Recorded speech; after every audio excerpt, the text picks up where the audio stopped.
How's everybody doing tonight? Let me get my slides up. Struggle streaming already. Just left the GRC study hall. Checking those guys out.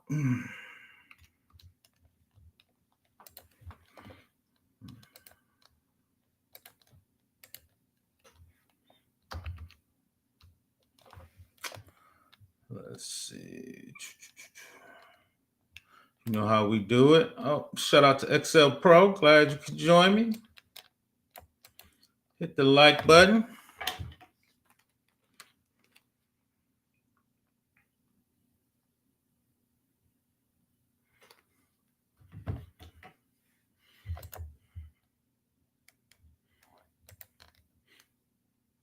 You see it, let's get it. Shout out to Casual Economists. Thanks for joining me. Hey, Hill.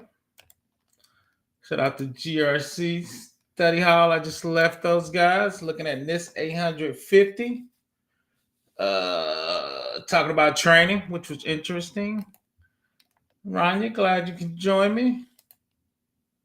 AB, Showtime. Glad you can join me. Let me see. I gotta make sure he has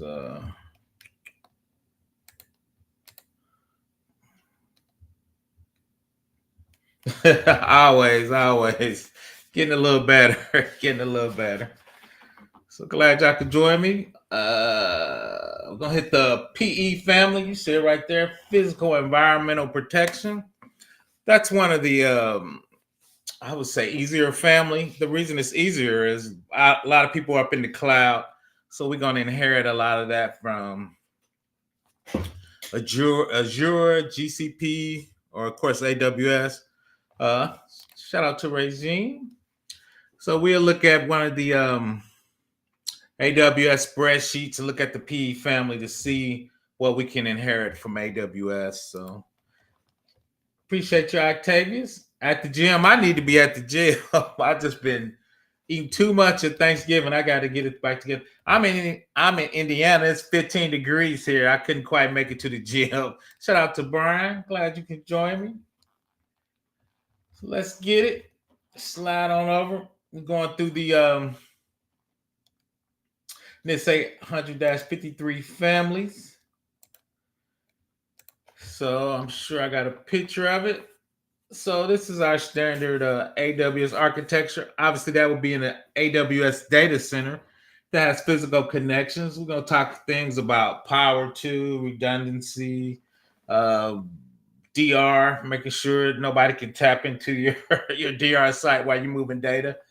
The United States stole all of Google's information. They tapped into their DR site, and their DR site was not encrypted, allegedly.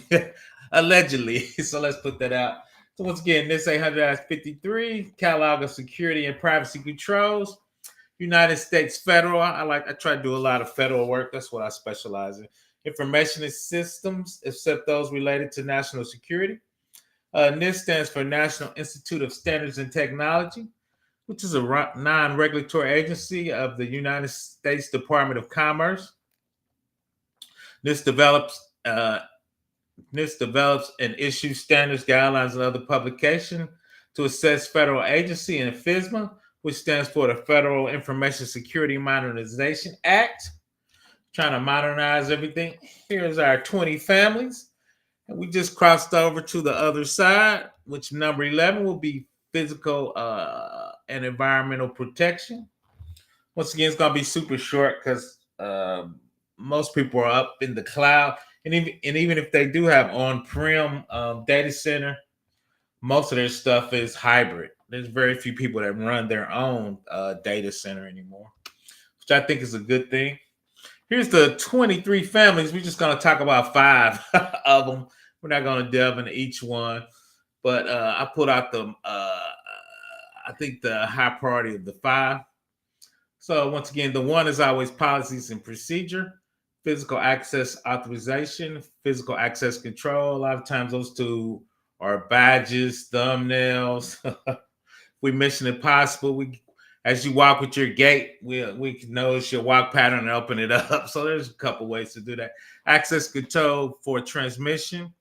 Also for output device, PE6 is monitoring physical access, which more is your webcams, sign and log, visitor access records. Once again, is sign and log, power equipment and cabling, emergency shutoff power and lighting,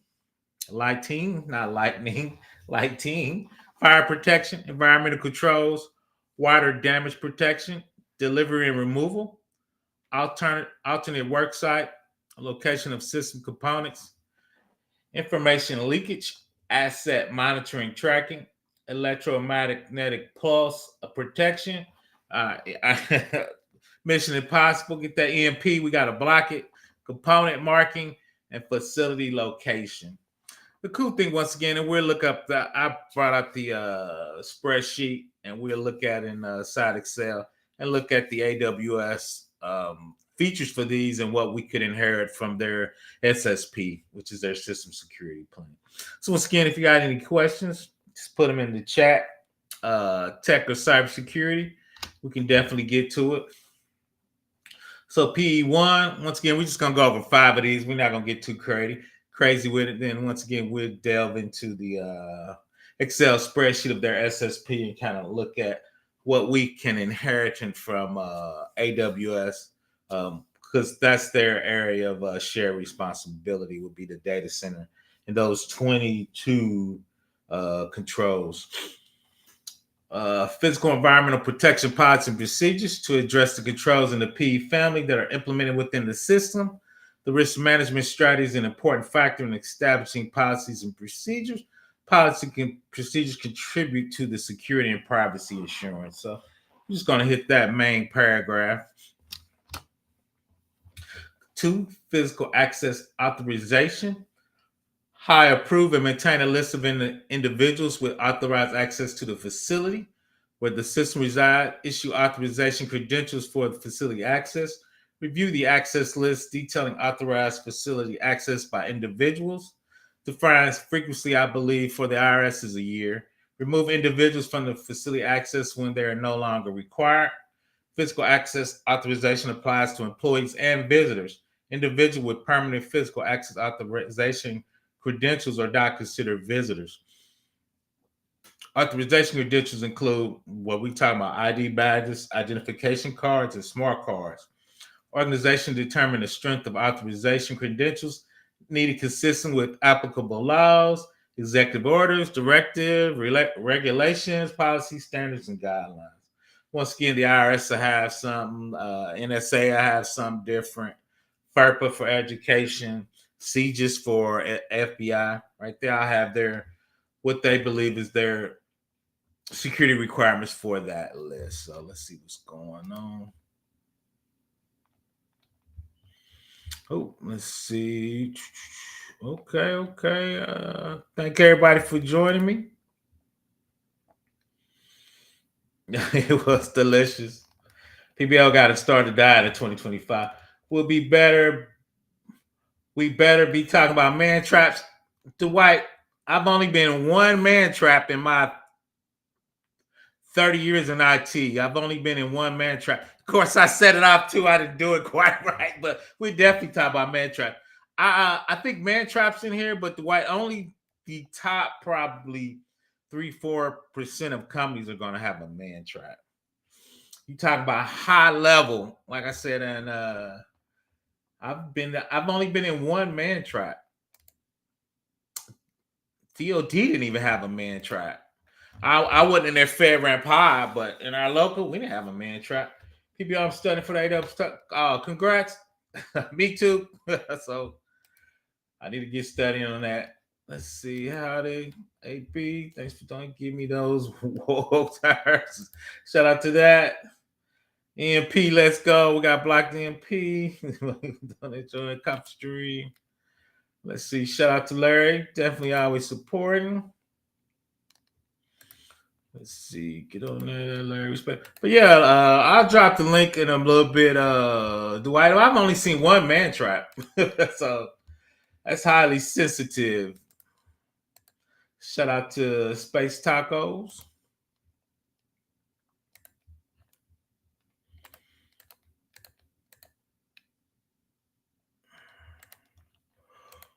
Let's see.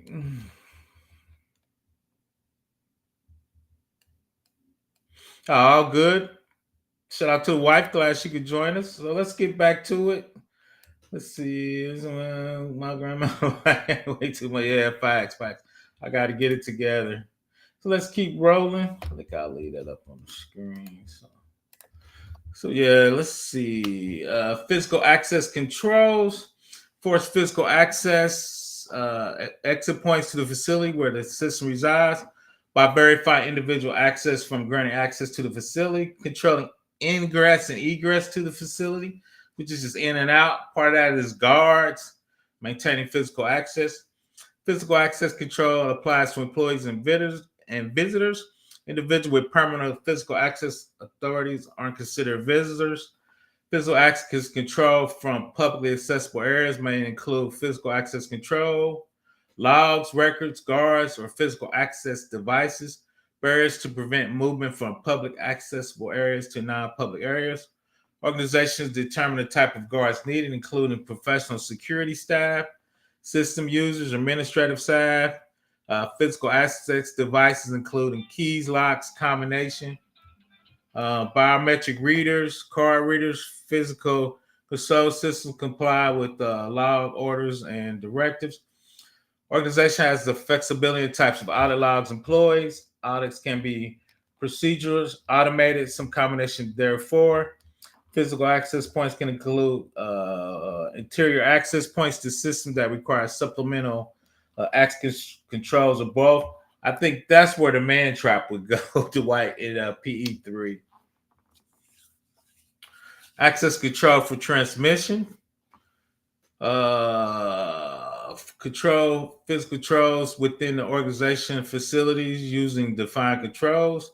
Applies to system distribution and transmission lines to prevent accidental damage, disruption, physical tampering, such as controls might be necessary to prevent eavesdropping or modifications of unencrypted transmission. Security controls used to control physical access to system distribution. Transmission line includes disconnected or located spare jacks. The big one is locked wire cabinets, conduit or cable trays, and wiretapping sensors. The weirdest thing I've ever seen is we were doing a security review, and all the wiring closets was open. You can just come in there and cut off a router. You can actually probably hook your laptop up to a router. So making sure you have those locked wiring closets is real big. People were getting lazy on those type of things. So that access control is wiring closets, and can you get access to those routers? Because usually, especially in a corporation, there's usually wiring closets on each floor to make it easier to get to that equipment. The cool thing now is buildings now come pre-wired through the wiring closet. They just expect you to have some kind of office in there, so they usually give you a wiring closet, and you get to the sophistication of your racks you want to use and how big you want to use them. But most buildings now have wiring closets, which is cool because when I first started, man, it was crazy. Access control for output devices. Control physical access to output devices, including placing devices in locked rooms, other secured areas with keypad, card readers, controls, and allowing access to authorized individual only. Placing output devices in locations that can be monitored by personnel. Installing monitors or screen filters using headphones. Example of devices include monitors, printers, scanners, audio devices, fax machines, and copiers.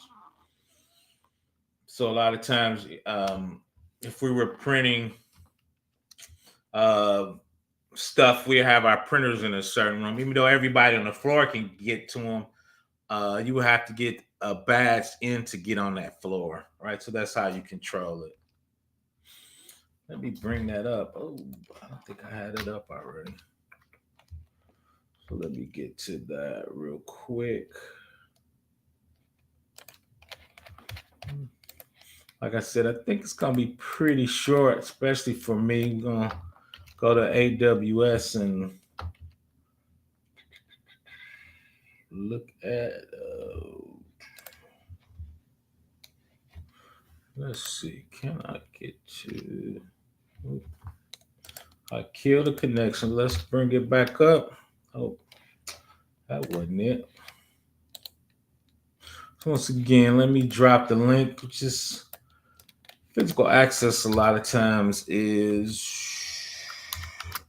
like I said, we're going to inherit it from, let's bring that up.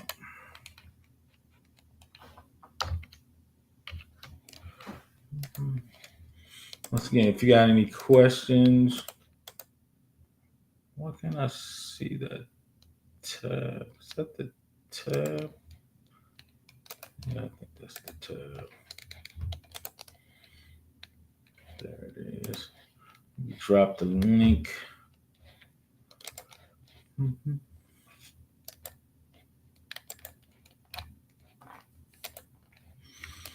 Dwight, come on up so we can talk about that man trap. I might look one of those up real quick. So this is the AWS page right there. Talk about our controls from a data center are secure by design. Our controls make that possible. Before we build a data center, we spend countless hours considering potential threat and designing implementation, testing controls to ensure. And here's some of their controls: site selections. Data centers are located, selected mitigated environments, risks such as flooding, extreme weather, seismic activities. They're not going to put them in an earthquake zone. Redundancy, N+1. Availability, we talked about availability some. Capacity, we know they're doing business continuity, pandemic response. This is what we're talking about, physical access.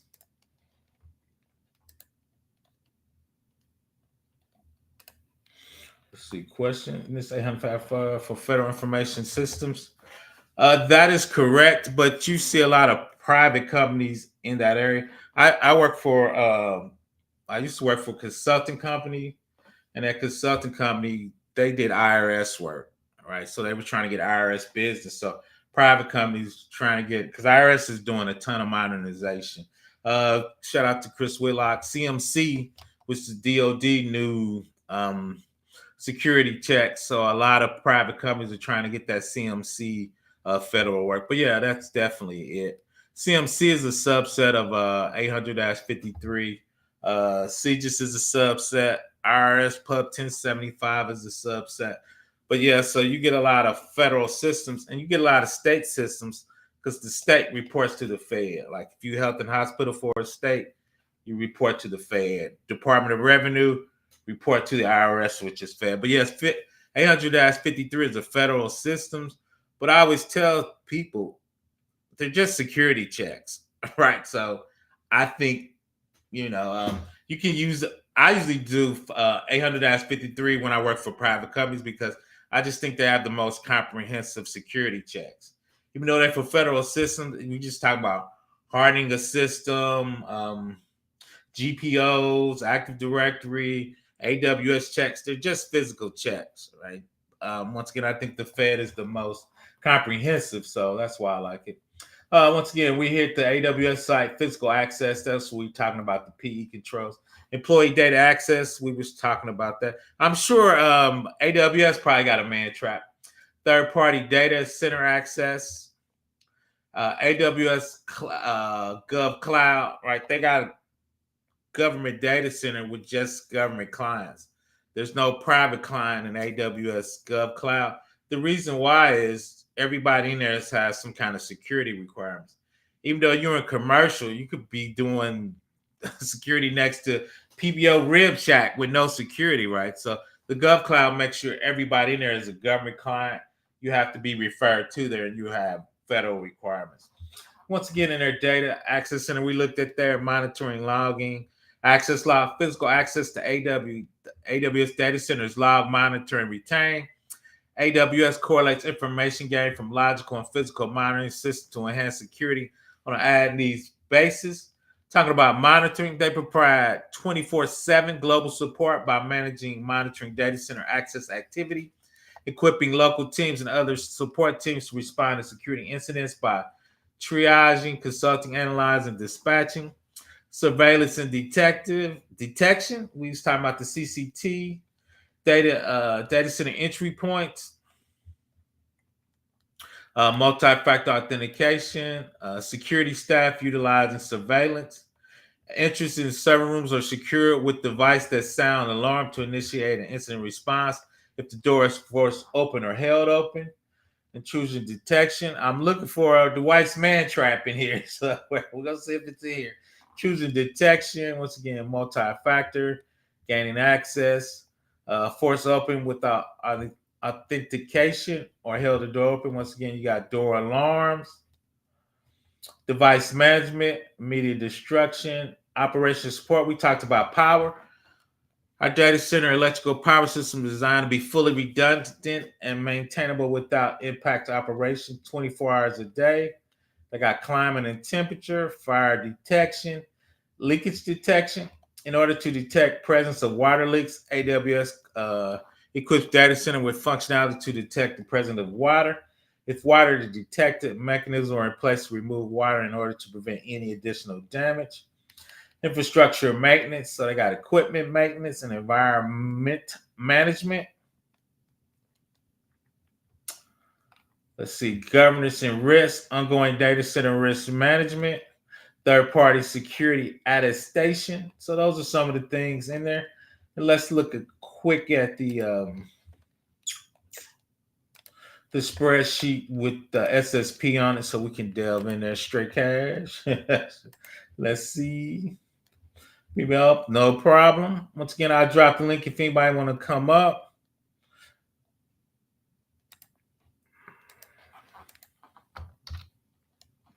I might have to Google and see if I can find a man trap for Dwight. I know AWS has one.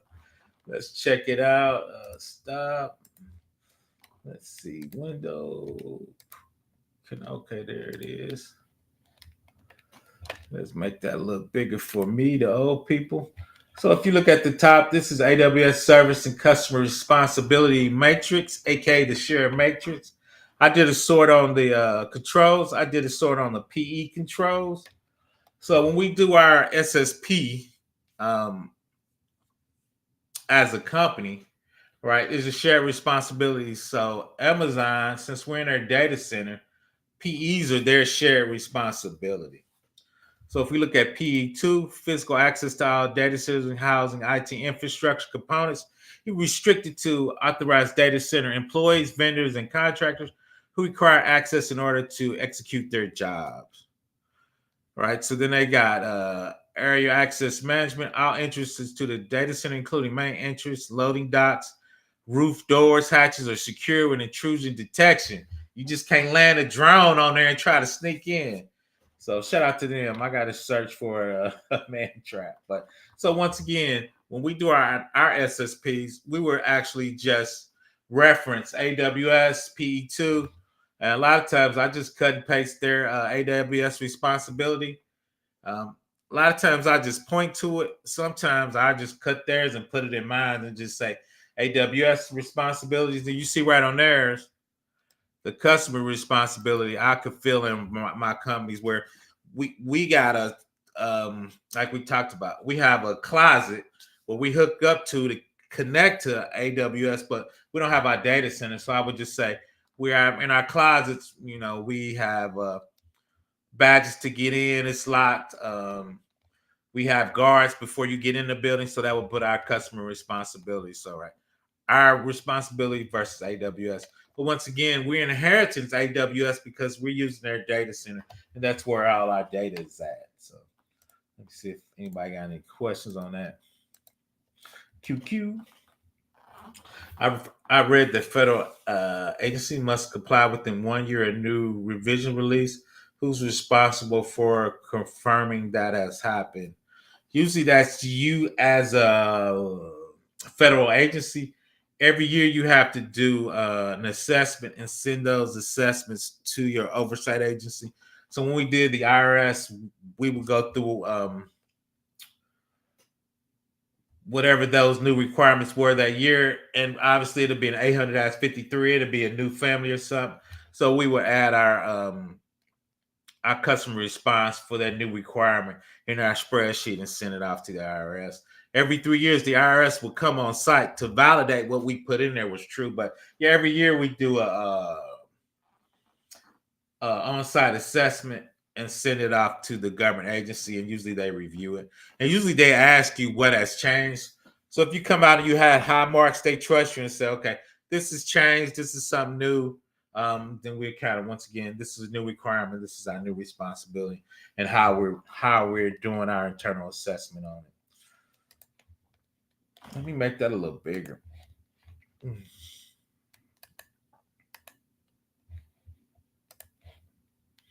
I make it bigger than that? Okay. So there it is. Let's see. Not much easier to see. Maybe for me, I'm struggling.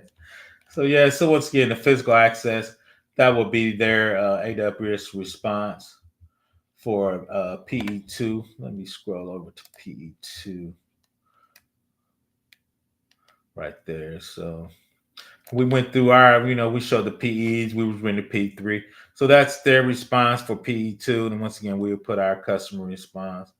P3, physical access to all data centers and housing infrastructure components is restricted to authorized data center employees, vendors, and contractors who require access in order to execute their job. The one thing I do, and I'm worried, I like reading theirs, so then I start taking theirs and kind of enhancing it to read what we're doing, right? So I like to use their verbiage because their verbiage actually has been approved by a 3PO on the outside of an assessor. So if their language is good for their assessor, I use it for ours. So accessing power equipment, power cables. So I usually cut that out and talk about how we lock that down inside our wiring cabinet. So a lot of times I like to use AWS's response. Once again, they get an audit by 3PAO every year too. Um, so people ask, well, how you know the verbiage is right? I use AWS's verbiage, right, and smooth it out. Shout out to ChatGPT. I put this in ChatGPT and smooth it out for a smaller company. Let's see, PE5 outlines each requirement of control is met through AWS implementation. Carts with monitors that can be plugged into servers are the only output device used within the data center. While the crash cart enabled data center technicians to troubleshoot using devices, monitors, data center technicians are not permitted to log into AWS service until customer data has been removed. Wow, that's interesting right there.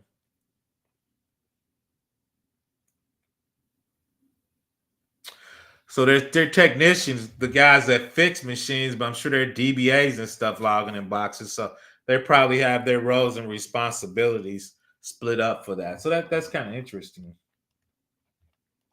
That's why it's kind of cool to read through those. Once again, P8, due to the fact that our data centers host multiple customers, AWS does not allow data center tours by customers, as this exposes a wide range of customers to physical access of a third party. AWS data centers physical access to approved employees and contractors who have legitimate businesses needs for such privileges. All visitors required to present identifications are signed in and escorted by authorized staff. So we always do that at Department of Revenue. Every every vendor or contractor that's not staff augmentation person, you would have to be escorted. I'm staff aug, so I would actually get a regular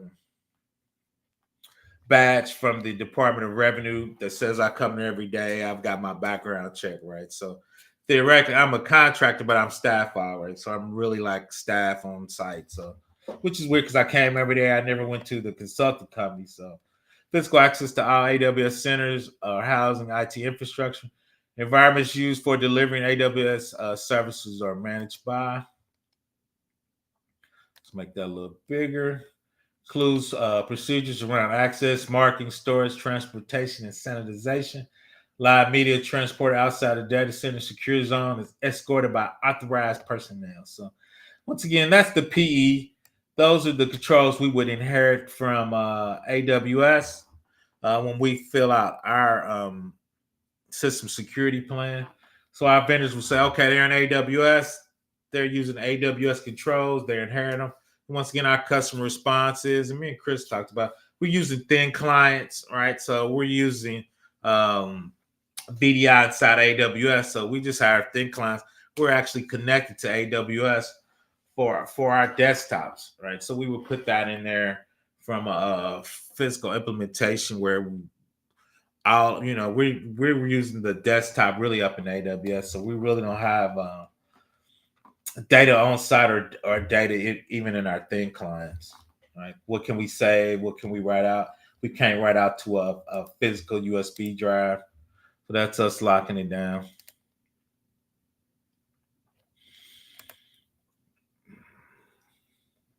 It's all good. I appreciate it. No problem. My man Larry said you can't speak for everyone. You see, I worked that is done internally. Yep. Project process compliance is confirmed as part. Yep. Facts. And that's kind of how we did it. We did ours yearly. I don't know if you okay. Yeah, we did ours yearly. Once again, when I was at the state, we send them out to the IRS. But Larry's correct. When I was at DOD, we had our they would come in when we were getting our ATO annually and reviewed it, or if we did a big change. So Larry is 100% correct. That's the cool thing as a consultant. I worked in a number of different companies, firms, and agencies, and like Larry, the DoD, they do the ATO, so they have their staff. The IRS, they hire Booz Allen, and they come on site and do it. So Larry is 100% right. I need to put that down. AWS Thin Lab. I need to get that down there. My AWS Thin Lab. So that would be cool. We talked about that. I like that little cube. I might get one. I think it was like $150. That was worth kind of cool. Let's see. Make sure ain't nobody coming up. I have a simple question. How do you auditors become familiar with the NIST document numbers and what they address? Just years of doing it. It's weird. I probably really only done 4 or 5, Larry. I mean, I really just really do NIST 3037. Those are kind of the big ones I've done. And really, if you do 800-53, that's really enough. After you do them for a year, like 66 is HIPAA high trust. 207, I think is so yeah, as you do them enough, you just start picking them up. Um,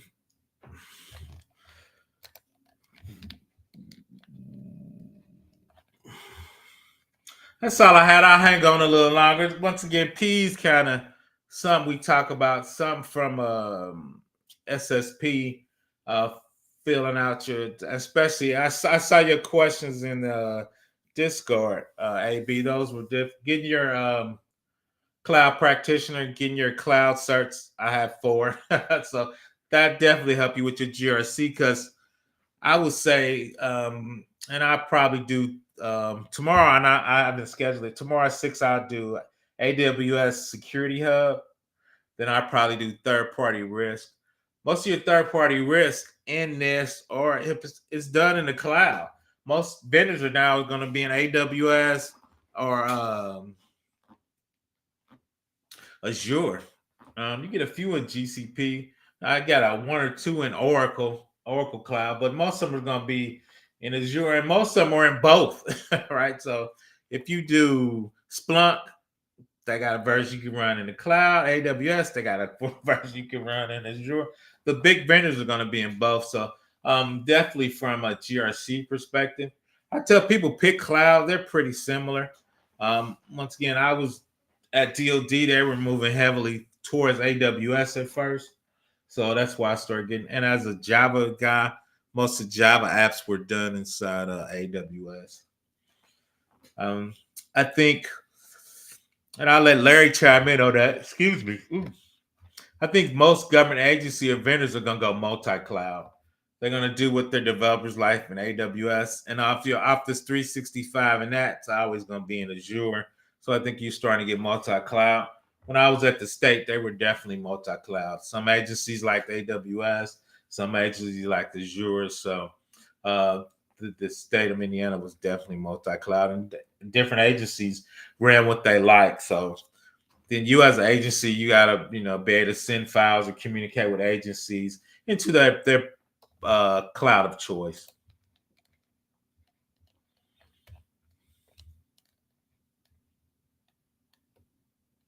Yeah, if you just Google AWS NIST 800-53, I think you can get that spreadsheet. If not, I'll definitely drop it in the Discord if anybody wants it. I gotta see how big it is. Once I say that, I don't think it's very big. I could definitely compress it probably if anybody wants to. But yeah, so when I go and start doing the SSP, and we're gonna do a working session, and we're gonna fill out an SSP and kind of, I guess, fill it out as a group in a on a live as a live. And what would that look like? Once again, most of their data centers. I appreciate that. Get my likes up. I like saying that. Shout out. I appreciate everybody for joining. Once again, I hang out. We were hitting the PE family. Once again, I think we're 11, so I think we got 9 to go. So I just wanted to touch on some sub families. Then next is we're gonna pick a family like PE and really dig into it. Let me see if my man trap is in here. I don't think there's a lot of man. Shout out to Dwight. See if we can find a man. We got a trap in here. Let's see if we get the trap. Oh, we ain't got a man trap in there. That is very interesting. Oh, I probably need to look through all the sheets. I'm on a protective, which is more of the physical. Let's see. Oh, that is interesting. I gotta go find a man trap. Like I said, I've only been in one. Smash the like. Yeah, I was surprised about that. Now I gotta go look at the big dog document while we talking. It's like a scavenger hunt. Yeah, I had to get in there. Let's see. My man Chris came up. Get him on up here. What is going on? How's it going? It's going okay, man. I can't complain. Just double checking my settings there. Mhm. Yeah, so I was looking at our Trello board actually. I wasn't able to post a link for it, but I could not find Mantrap or Access Control Vestibule in the 53. I think it's just followed underneath their access control requirements. I think so too. I need to go back. I thought it was listed maybe in R4. I think maybe R5 took it out, which I need to. So I will DM you a link real quick for the Trello board, and that has the access control vestibule on there. And under the PE family, you could see a couple sections there, like PE6, which is for alarms and surveillance. But there's also PE6 for monitoring physical control. Oh, I found it. I was correct. And let me show you some. PBO was correct. I'm patting myself on the back. Damn. Surprise, surprise. Let's see. Let's switch up. Shout out to White. I had to go find it. I know it was out there. Shout out to AB. That means I've been looking at these way too long. when you let's see. The 53. I brought the 53R5 doc. Can you see it? Let me make it a little bigger. And I was correct. I've been doing this way too long. I gotta stop it. If you look, it was in there and they deleted it. Man Trap was on pun 183 and R4 they deleted it. They changed it to vestibules. You said you didn't see vestibules? It says it's on 183. I did not find that. Not in the R5 one. Let me double check. Okay. Shout out to the White. Shout out to the White. Go ahead. You see that in there? So yeah, I remember seeing man. So every year, I haven't done it in a couple years. Every year, I try to read the entire document. I read like a chapter every week or 2 weeks. But I was kind of crazy when I was young. I was a young Chris Whitlock. Now I'm older. Go ahead. It says vestibules on 183. PBO is a little crazy reading through the whole thing once a year. That's a little issue, I would say. So vestibules is listed under PE38. Okay. So I guess vestibule. I guess I wouldn't relate vestibules to a man trap, to be honest. So that must be the new name for a man trap. So I got to get my game up. I don't think I do that. So, but I know I've seen. So that I've been reading them too long. I was like, I know man traps. Of course, I knew it was in R4, which is kind of crazy of me. So I was like, there it is. We changed it to vestibules, and we changed CONUS to USA repositories or something. They don't call it Cognos, so we changed a lot of the names, which I don't like. Some of those we were trying to be nice. What were we talking about? Where we changed the names? Was it black and white to something else, Chris? What were we looking at? That one? Yeah, so that's blacklisted and whitelisted, which is now what, deny and allow list? We the other one was too violent. We got to change the nine to Yeah. violence. So there you go, Dwight. Shout out to Dwight. I don't know if he went to bed or if he's still on. We got the man trap, aka the vestibules. Did you said you seen him on 183? So if you want to, I sent you a link to the Trello board card that lists out what control that's listed on. Okay. You want to bring it up? You want me to bring it up? Let me go to back up. Yeah, you can go ahead and pull it up. So that link will pull up that card on the Trello board there with the text for it. Did you do in Discord or did you do in private chat? You did on Discord? On Discord. Okay. Now I got to get the Discord, man. You're making me work. I just put it in private chat for you, PPO. I don't want to make it complicated. Yeah, work with me, man. I'm old. Let's see. I'm up. Okay, let me share it. Struggle streaming. Chris got me struggle streaming. We're gonna get there. So I found your comment earlier interesting too, because you said that you've only really worked with the man traps like one time prior to actually implement that. Yeah. Is that right? Or that is correct. That is correct. Let me make that bigger so we can see it. Yeah, I guess I would have never got vestibules and man trap together. So I got to get some of my verbiage. There it is. Let me read it. Yeah, so that's the text for it. Yeah, go ahead. Okay, employee access control of the vestibules as part of a physical access control system that's typical to provide space between two set of interlocking doors. Vestibules are designed to prevent unauthorized individuals into facilities with control access. Go ahead, Chris. What was you going to say about that? So what I was going to ask is, like the main reason for this is to prevent the piggybacking or tailgating, like it states in that control there. But now what you were mentioning earlier on actually working with it directly for implementation for a man trap, that was like from scratch, like it wasn't existing. But I'm sure you've like gone through and done assessments where they already had this. Because also I came across something. No, because I came across something earlier about engineers planning for that kind of stuff too, from a security standpoint. I've just never seen them a lot. It was actually it was a third party. We didn't have them at DoD. You go, you badge, and you get into the door. So there was no man trap. I mean, you could get some tailgating. It was a high security place. The weirdest part is you would go in. Their main office was I'm in Indiana. Their main office was in New York. So their security team is looking from New York. You go in one at a time. Then the New York office would buzz you in. So that's the only place I've seen a man trap. Yeah, and like it states right here is the description. So interlocking doors designed to prevent unauthorized individuals. Yeah. I wonder, even if you were to, like, when you go to the courthouse, for an example, you have to like go through the metal detector and a checkpoint.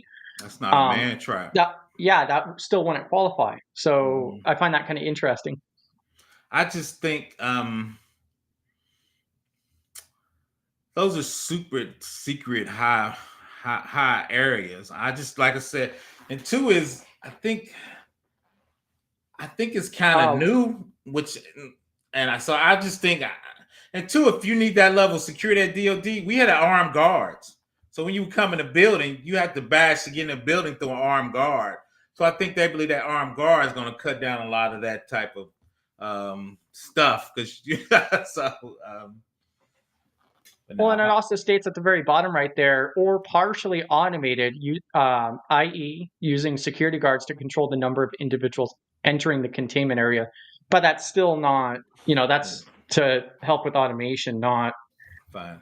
the man trap itself or the vestibule. Let me bring up a picture of a man trap so everybody knows what it is. I mean, I'm just taking it for granted. Let's see some images. The weird thing And is, Mando has a you good mention there. you kind of get a man trap at a bank. The newer banks now, you're doing a man trap. Yeah, this was kind of it. Let's see, can I make that bigger? That's big enough. Let me switch. That's funny. Dwight's on that man trap. So that's interesting. Let's see, man trap. So this looked like the man trap I went in. Let's see. Yeah, it reminds me of like the clean rooms when you're entering into like biohazard and so forth is like Yeah. what I think of.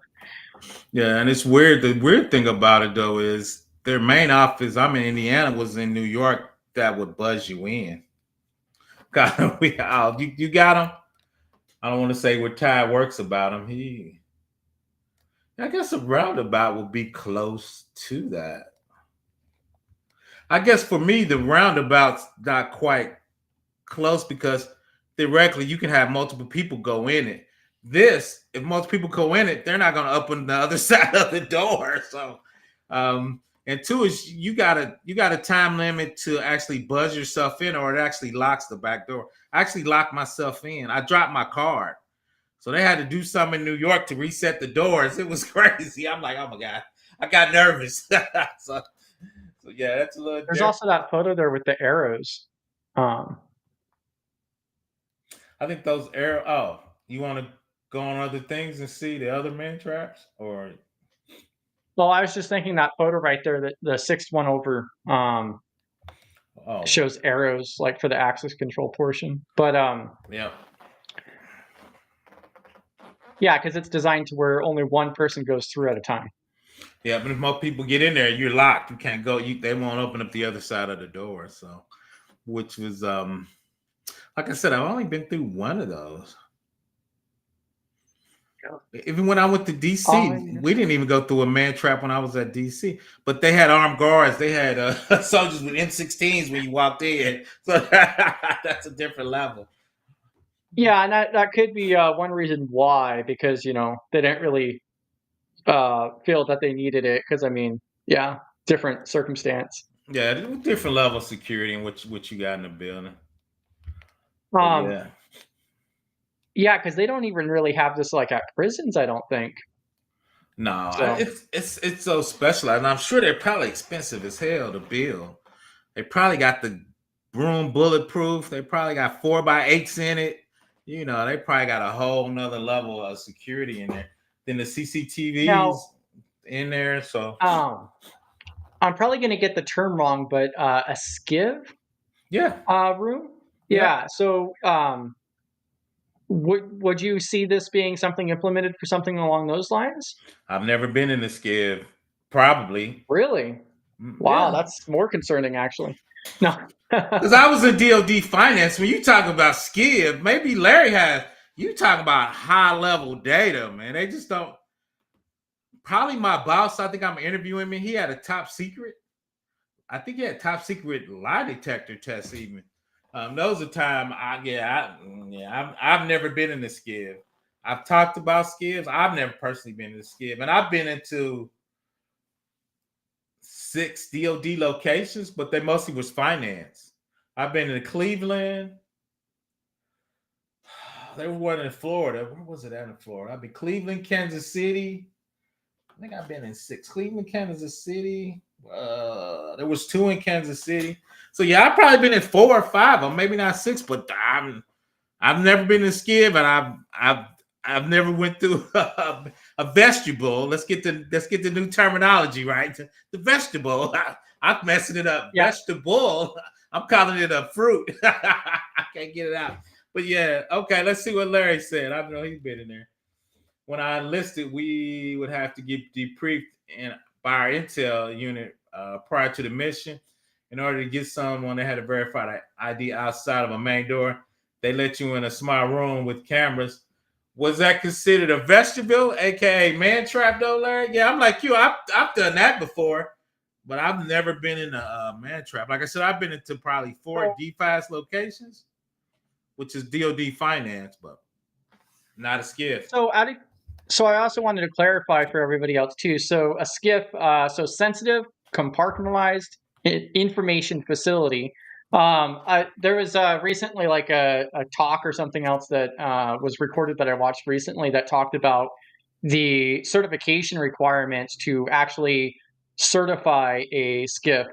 And it's designed in such a way that is supposed to prevent information leakage. So they account for like sound and everything else. They even have like white noise boxes and all kinds of different stuff to prevent, anything that happens in that room is not recorded or anything to any form. Really, really fascinating, I think. But now, does that follow underneath the PE family for 53? Do they have something on that? A skiv? Probably, I think. But I think it probably would go under high, probably. And I'm probably talking about moderate. That probably would be under high checks. So if you go under 53 high, it's probably going to be in there. Most thing I talk about is moderate because I usually talk about IRS work, CJIS work, FBI. If you go, because if you're talking about a skiv, you're talking about high. You're talking about high controls. If someone will let you in the second door, but the fourth door had a close. Yeah, I guess you're getting there. Facts. I've kind of seen that before. Very similar when a CO always said 2 sets of doors as extra security prior to entering each tier. Yeah, so Larry. So yeah, like I said, I could probably interview somebody that's been in the skiv. I just haven't one. I'm sure my man that came from Utah in their data center out there. He's probably been in the skiv, and he's ex-Navy parachute jumper. So I know he's probably been in the skiv. I never was in the military either, so. Yeah, that's what this man trap vestibule reminded me of, is the skiv. That's why I was bringing that up. And I was kind of curious. I don't see those terms, but I think it probably is mixed in with that information, sensitive information, physical requirements. They might actually have it in a whole separate. A lot of times those are in separate stuff. So that might not be in there. Yeah, I don't remember it offhand, but for an actual skiff, there's a special accreditation certification process for that. Yep. So like scientists actually have to come in and inspect the whole thing from the point that you start building it to the point that it's done being finished. And then you have to like get it renewed every few years to get checked out.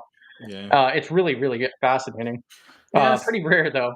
Yeah, I was looking, which is definitely not in. IRS has something called the slab requirements in there. Talking about how you got to build it so people can't, go underneath the floor or underneath the floor. It's got to be slab to slab, which means from ceiling to. But then you got to account for some wiring in there. But yeah, so yeah, that's a whole different. The cool thing though is FedRAMP, they do all that stuff for you, so you're not responsible for that. When you talk about a skiv, right, a 3PAO or something is gonna do that for you. They're probably not gonna let a company, they probably have a special company do that. Since you're talking about skiv, people, do you have clearance, top secret, or anything? I do. I have an IRS clearance, and I have a NAC, which is a national security, which is an H6. So those are my current clearances. I used to have an FBI fingerprint. When I was at DOD, I was actually in the process of getting a secret clearance. Then our contract ended, so that's kind of one thing I would say. I do not. I have a NAC H6, and I have a FBI fingerprint. I had a recruiter reach out to me and ask me if I had an IRS MBI. I have no idea what that is, so I'm reaching out to a company to see, because for 5 years if I had an MBI, I don't know. But now currently I know I have a NAC H6 and a FBI fingerprint, which I think is still valid. Basically, in short, what that means is that PBO's in every database, guaranteed. And one of them's been hacked. One of them was hacked. Yeah. How long did it take, and how difficult was it to change? They took forever. Both of those when I was at DOT took 6 months. Then when I was at the state, it took 4 months. I think they're going a lot quicker space tacos because in the old days you could work at risk, meaning once you pass your criminal background and you didn't have any felonies, you could work until they finish it. I seen a couple people escorted out because their background didn't quite get cleared. But now I think they want you to actually have it. A lot of times, though, I was working for a company they put me on a lower clearance project while I got my higher clearance. They're not difficult to obtain. I'm assuming you like me. I'm nerdy. I'm squeaky clean. I don't think I've had as a couple parking tickets, but they do dig. They wanted 10 years of your employment background. They actually called my employers. I actually got, when I graduated grad school wrong. For some reason, I graduated and I thought it was 95. The guy go, "Are you sure? We got 98." I went and looked at my degree. I put on my resume for 10 years. I graduated on the wrong year. Nobody ever checked it but DOD. They were like, "We think it's 98." I was like, "Oh shit, it is 98." But now it wasn't hard. Once again, I don't have anything in my background. I'm squeaky clean. I'm kind of nerdy. So it was just the time because they do call your employers. It was weird. One guy tried to call my high school teacher. And I was 40. I'm thinking, I don't think she's live anymore. So they do, they actually call your neighbors. So if you have issues with your neighbors, they interview two of my neighbors. I was a little worried because I don't talk to a lot of my neighbors. The two I happen to talk to right next to me, they interview me. So they do dig down. And like I said, they interview my neighbors. They was asking them, did they see any weird visitors, any strange parties? I'm sorry. Police rolled up in my house. So, but go ahead. I'm sorry. I just have to cut in here because I could just see you now. You're like in your house, like looking through the window, like, "Oh no, they're going over there." Yeah, it's like PVO's over here sweating. Like, man, did I steal their newspaper that one time? oh, it was weird. So the cool thing is I told them, but yeah, they called two of my ex bosses. I gave them. They interviewed both of my neighbors. I think they interviewed the thing I didn't know is they pull police reports to see if anything in your name. There's a criminal database for each state. So they go through and look at your name. The one thing that I've never done, I would scare me is, and I'm interviewing, I'm pretty sure my mentor did a polygraph, top secret polygraph. I probably would just pass out doing it. You're just so nervous. So yeah, but no, I just done that. Yeah, my job. I was at DOD at the time, and you got the pluses and minuses for that is when you get especially a top secret. The rumor is that's about 30 grand. So usually your employer is gonna make you sign that you got to stay for 2 or 3 years, right? Then a lot of times is they didn't bump you up until you got it and gave you a couple years to try to get some of that 30 grand and invest it back to you. The cool thing is once you get it, it's hooked to you and not the company. Now, something I'm not sure about. I haven't looked up this before, but I do wonder, the political, like senators and Congress and so forth. I wonder what type of security clearances they would be required. I guess that depends on what committees and everything else. But I've heard about they have to go through the same processes too. There's gonna be higher because they're getting intel. They getting where CIA's dropping, special forces dropping. So I'm assuming they're top secret. Well, some of the committees, if you the committees getting everybody don't get that intel, right? But if you getting special intel from like CIA and all those guys where people drop, that's got to be top secret. Minimum, up top, probably polygraph top secret.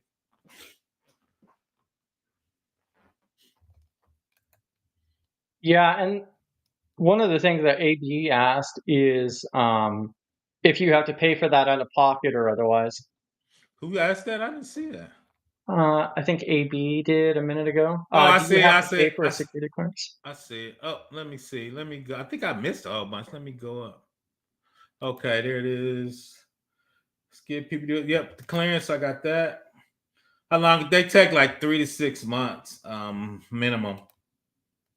A lot of times, which I'm cool with, is the people I was interviewing with those knew me, so they told me, "Here's do your paperwork, stay at your current job, then we'll let you know you cleared, then you can come." Right? So I had a good report. Or sometimes they said, "Come, we got a lower level project we're gonna put you on, so you get cleared." Up here's the public trust. I'm also public trust for medical coding, but the contract ended just before. Oh, that sucks. Just before the process was complete. You might be in there though. You you probably stubbed in there though. So if you would look, it probably would be cheaper because they probably start putting your information in there. Because it's easier to get re-adjudicated, meaning you were in there and now you just got to get a couple things rechecked. Yep, no phones, beeper halftime. Yep. Yeah, I went to some building. You had to put your phone into a black pouch to block it. So yeah, I've been in them. I've only done that one time. Nope.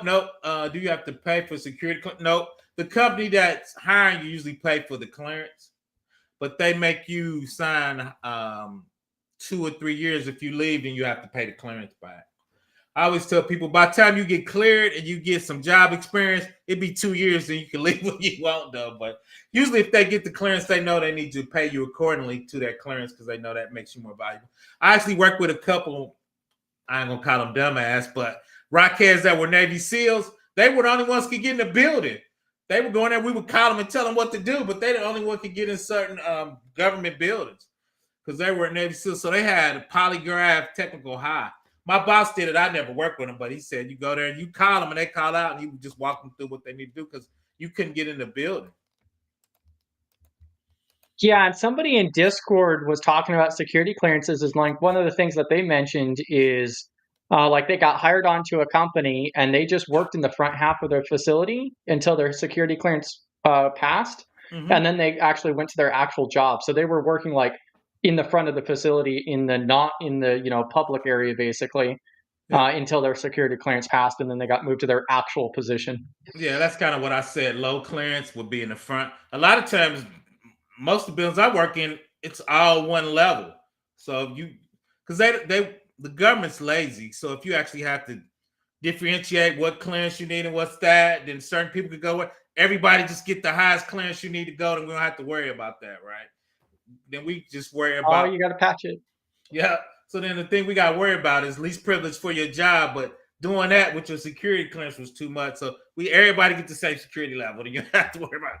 So let's see. Fun fact from Larry: my dad and I had the same name. I was thinking about security clearance because he had horrible credit. So it was great.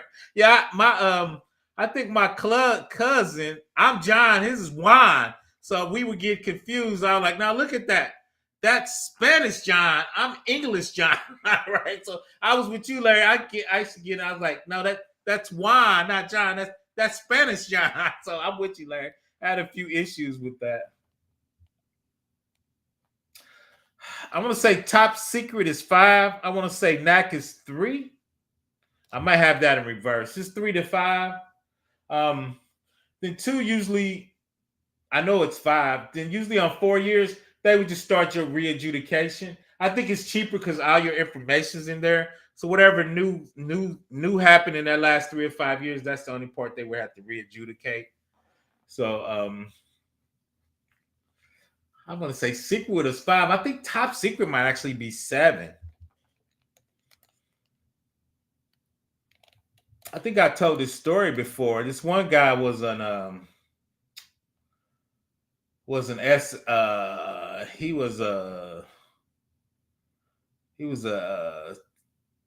He had some issues with kids. I'm going to say it like that. And my boss, I have a few standards, right? So I wasn't. I'm like, dude, he was a big 14. I'm like, I don't want to work with him.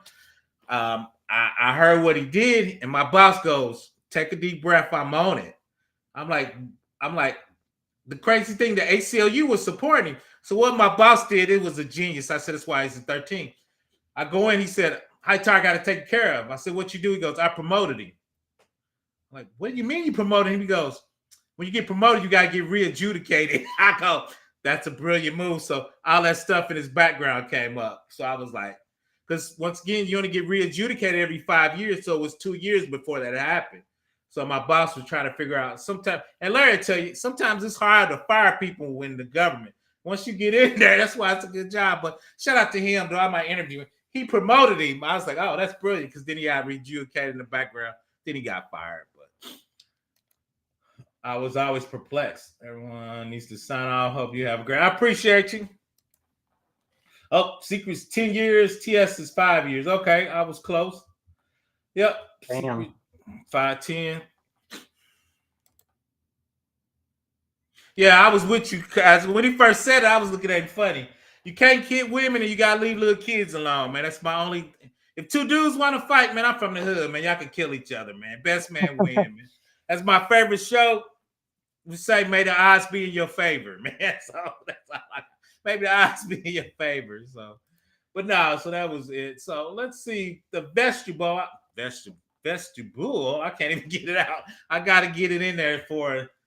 And that's one reason I start reading the documents over again. Every 4 or 5 years, the verbiage change. So I'm looking for a man trap. It don't even exist anymore. I appreciate you, Brian McKinney, for joining us. Check us out. We're going to be in Study GRC, PBO's channel, and definitely Simple Assignments channel. Definitely check out Space Tacos and her Discord, too. There's a ton of people here. Go ahead, Chris. Like you was going to say something. Oh, yeah, I was just going to say, so you're streaming every Tuesday night, right? Are you still doing the Wednesday or Friday thing? Yep. I think I'm gonna do Wednesday. Tomorrow I have to schedule it. I was gonna go over Security Hub. It uses all the other services, so it's pretty short. It uses Detective. It uses AWS Config. It just puts it in one pane of glass. So I was coming up in there. I got a diagram of a possible lab where we scan it. It goes in AWS Figs, get into Security Hub, and we use Security Hub to do poems and stuff off those findings and keep it all in AWS pane of glass. We all want a good government job. Go ahead. Yeah, we're definitely keeping PBO busy. So Tuesday for the 853 family group video, Wednesday for AWS. Yep. Friday you're doing third party, right? Yep. And then you're also building out a course. Correct. And thank you for those slides, by the way. Thank you for the slides. Poor PBO. Yeah, no, I think that's awesome. And then, so Ty says, want a good government job. Yeah, like the government jobs, it's kind of interesting because the benefits are great typically, but typically you get paid a little less than private, it seems. But it does. And there's still pension too, right? Yeah, that's the thing. And I was talking to Larry about. I was thinking about going back to the state and working for 10. Then I don't know. I go back and forth. I've been kind of contributing to my 401k pretty heavy, so but that's still a little different than a pension. So exactly. Once again, put any questions if you got them in the chat. We're winding down. Man. Oh, come on, PBO. It's only been like an hour and 10 minutes. I know, which is normal. For 4 hours. I know, we've been there before. PE families is pretty short, though. That's kind of doing the sub families, and the families and the sub families are pretty cool. We doing 5 of the, that was like 20 of those. Let me bring that up real quick. Yeah, I'm glad we found the White's man trap. I'm like, I know it's in there. I've seen it. I've seen it. Access control vestibule. Come on, PBO, get with the times. I was like, it was in there. 2019, I believe is what it said for the change. Yep. I was like, I know I've seen it in there. So those are all the P families. We just did 5. But once again, we're going to inherit most of that from AWS. So we talked about the lighting, the leakage. She was talking about definitely from a SCIF perspective, what that would look like. Looking at that, I actually do have a question. So there's emergency power and then there's emergency lighting. Is that going to be on a completely separate system? Yeah, a lot of times if you see when the power go out, they have their generator back up. Remember, those certain floodlights come on and not all the lights, right? So I think they do have, the power could go out, then the emergency lights come. I think they're on battery or backup power, right? So I think that's how they're separated.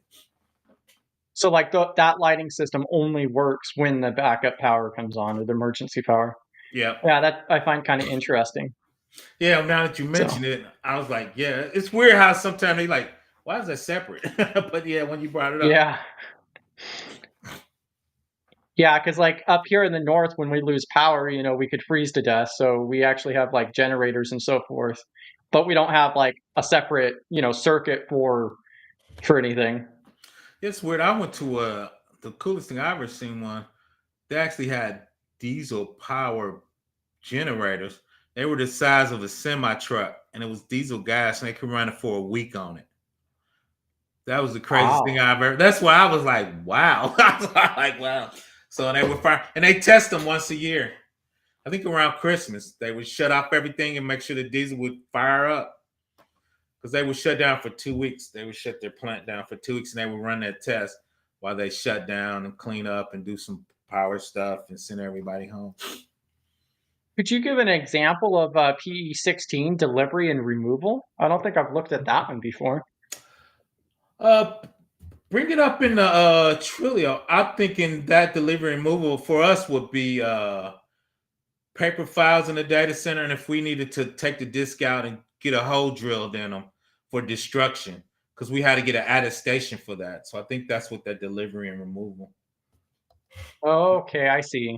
Look it Okay, up. that would make sense. Double check me Yeah, I though. was just Double check me there. So that's what we had when I was at for that. Because too is sometimes we would have removable media, which is USB drives inside our data center. We had to deliver them, remove them, get them once again sanitized.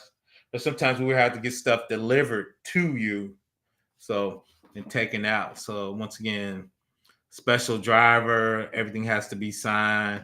My boss didn't want the guy to stop and go to the bathroom or get gas. I don't think we can do yeah, I that, just big boss. Go ahead, go ahead. What did it say when you brought up yeah, the I, Trello?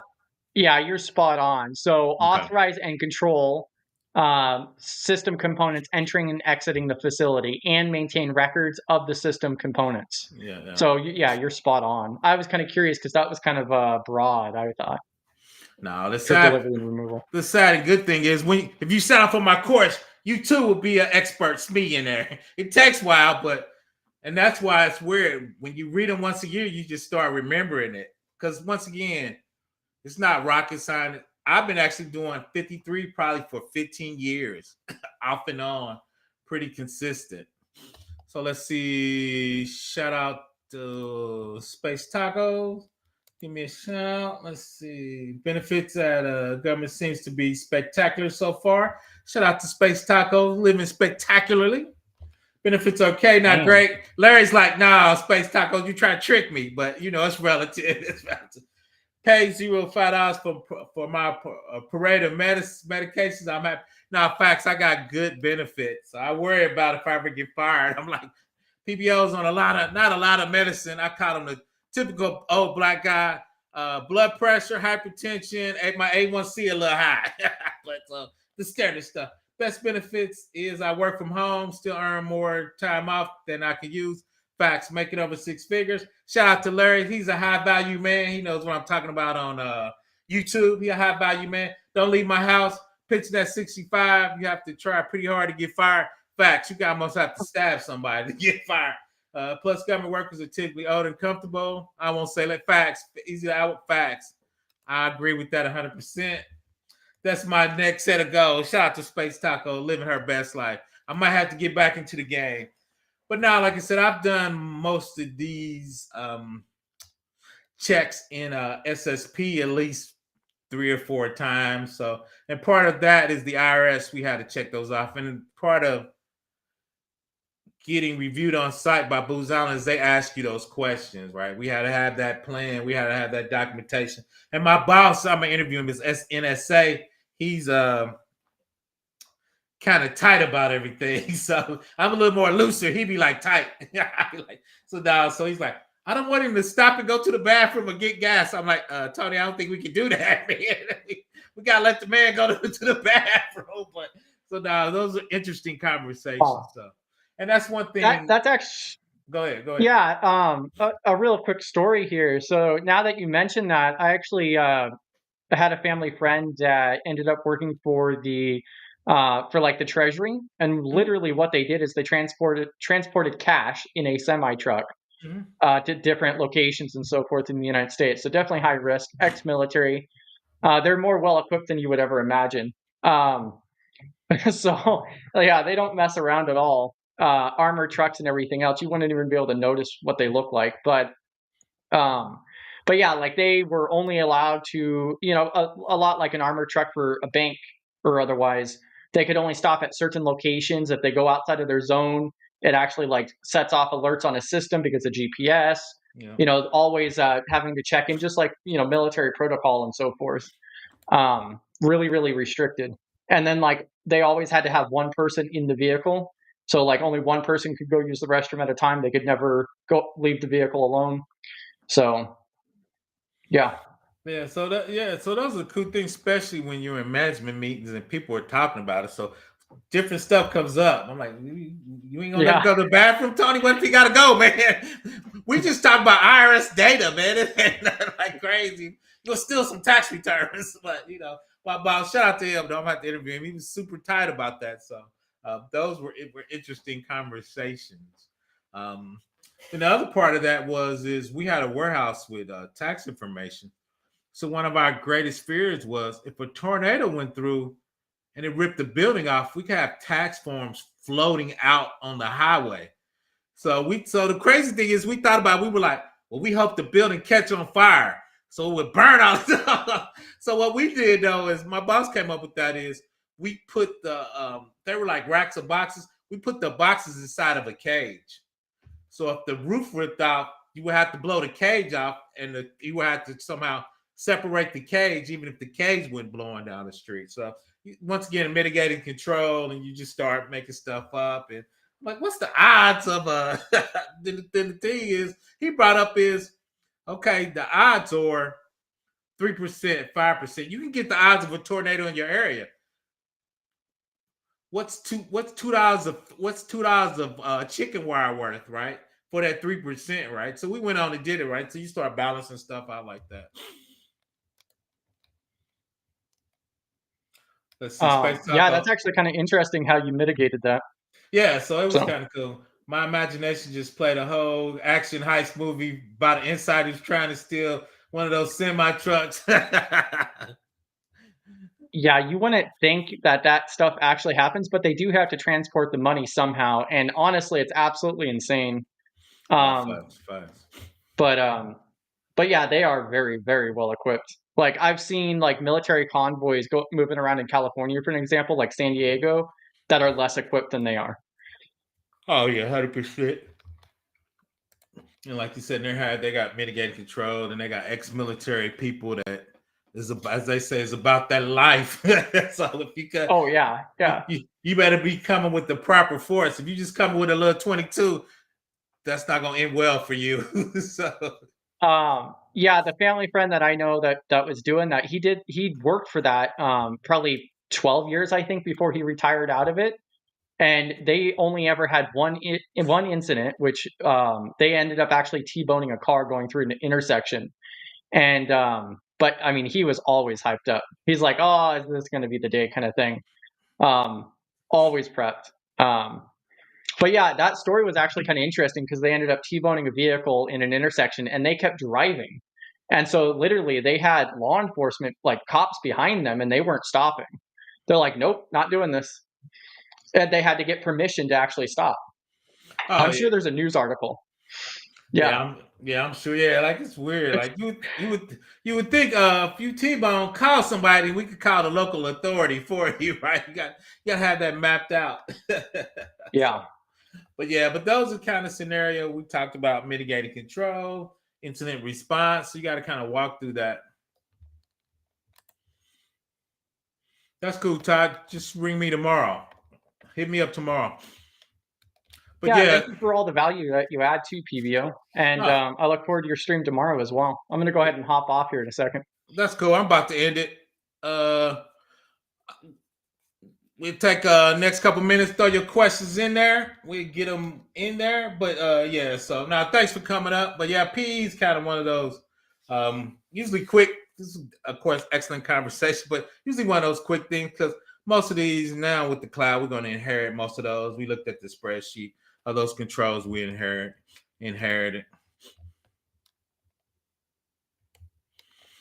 I'll hang on for a couple minutes. Just let me know.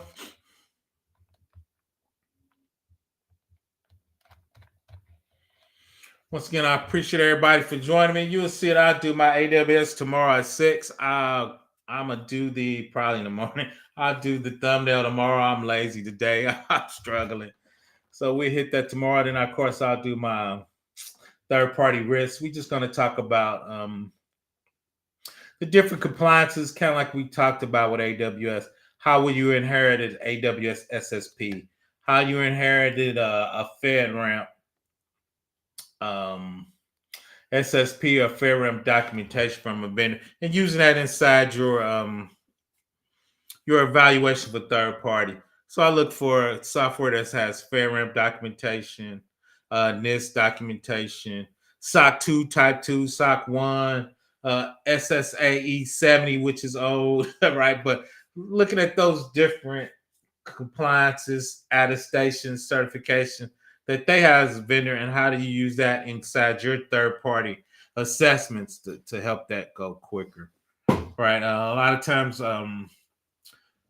IRS and this stuff wants you to have a FedRAMP approved data center or a FedRAMP approved software.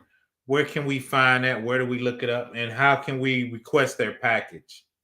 I actually worked for a state and I went to reference a federal package. They told me I couldn't have it. The cool thing is, though, I sent FedRAMP a message, and the FedRAMP guy was cool. He goes, "You're a state entity, not a federal entity, but it's not our package. The vendor can send you their FedRAMP package. We don't care. It's their package." Right. So I had to sign, of course, an NDA, and they send me their FedRAMP package. Usually, if you're a government agency, you can request a federal FedRAMP package from FedRAMP. If I work for the IRS or a HIP or a high trust, or if I had a .gov email, right? I had a state mail I had a state email, so they wouldn't give it to me. Long story short, the FedRAMP guy was cool. He goes, "It's their package. They can send you their package. We just can't send you." So they sent me all this documentation, got approved, went through there, and chopped it up. Let's see. In your course, will you touch no. Absolutely not, Chris. So in your course, would you touch on all 800? I'm gonna round it up. 1,200 controls and 53. That is absolutely not. Because that's sub controls and all, especially in the introductory course. I'm talking about doing an advanced course. I probably would touch out 1,200 in an in the introductory class or the beginning class. That's too many controls to touch. I'll be at 40 hours if I try to touch 1,200 controls, Chris. But now probably with the if I get to do the advanced class, with that, we probably touch our 1,200 of them. Now, because you got to think, this PE, that's 23. I probably touched the control family. I probably just touched the top three sub families. Policy, procedures, physical access, and control. Right. So, and even if I touch on that, that's still probably going to be about 15 minutes of information. Kind of what we did. I probably touched the top three. I probably saw a couple of diagrams with the, I'm an AWS guy in the course, kind of talk about feeding into that, but I'm not going to touch. I didn't even touch the 23 controls in this one.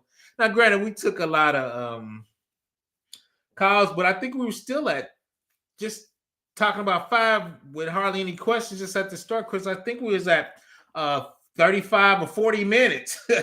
So yeah, we was at 30. So absolutely not. Absolutely not. Now, once again, we touch on physical and out of the 20, right? Let's go to the 20. Now we're gonna touch the 20 now, the 1160, because we get into the sub families. So I'm definitely gonna touch the families, and I probably what we talked about. I probably touch the top 3 in each sub family, but definitely not gonna touch in the 1186. But 2 is though we're gonna touch about, which is in there. We're gonna touch the plans. We're gonna talk about the procedures on some of those. We're gonna talk about incident response, the exercise, right? This bigger. So incident response with the 3 families and the exercise of it's probably going to be close to 40 minutes, probably. So no, Chris, absolutely not. Absolutely not. Let's see. Thank you again, everybody. Smash the like. You getting value. I appreciate it. I'm out, everybody. Professor Black Ops, thanks for joining me. Ty, hit me on the phone real quick if you still up. I'll probably be up for a little bit. PBL running almost out of gas. Hit me up. I'm out, everybody. Thanks for joining me. Come check me out tomorrow at 6. You will see the thumbnail. I'll probably do it in the morning. I'm tired. We're gonna hit on the security hub tomorrow. Once again, it's short. It actually references a lot of the other subservices we talked about and put it in a single pane of glass to get all those findings in a single place. So that's kind of what we hit on tomorrow. Once again, Professor Black Ops at gmail.com. Appreciate everybody for joining me.